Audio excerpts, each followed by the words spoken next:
Actually society में जब एक लड़की मोल्ड में फिट नहीं होती तो बहुत बेसिक लेवल पे यही होता है कि उसको बातें सुननी पड़ती हैं, कि उसको सुनना पड़ता है कि तुम ज़रा और लंबी हो जाती तो कितना अच्छा होता, या तुम बहुत लंबी हो गई हो, तुमसे कौन शादी करेगा, तुम ऐसे करो, हील्स ना पहना करो।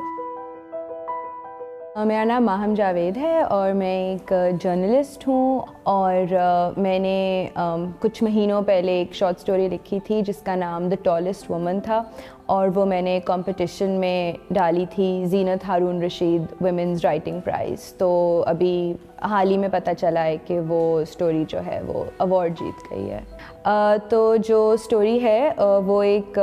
लड़की के बारे में है जो एक छोटे शहर में रहती है, और कहानी इस तरह से है कि वो लड़की बहुत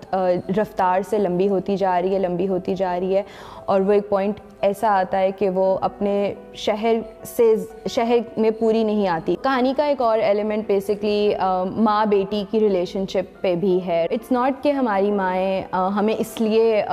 टोकती हैं या रोकती हैं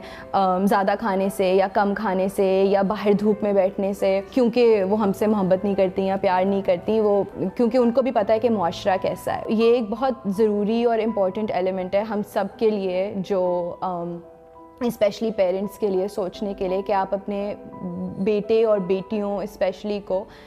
अपने बारे में, उनके अपने बारे में क्या सिखा रहे हैं, आप उनमें कितना कॉन्फिडेंस इंस्टिल कर रहे हैं, और आप अपनी इनसिक्योरिटीज़ उन पे तो नहीं डाल रहे क्योंकि आपको लग रहा है कि आगे जाके उनको मुश्किल पड़ेगी, तो आपका डर है, ये उनका डर नहीं है। तो इट्स वेरी इंपॉर्टेंट कि आप अपने फेयर्स ऑफ सोसाइटी अपने बच्चों पे ना डालें और उनको जीने दें आराम से, जैसी भी उनकी बॉडीज़ हैं।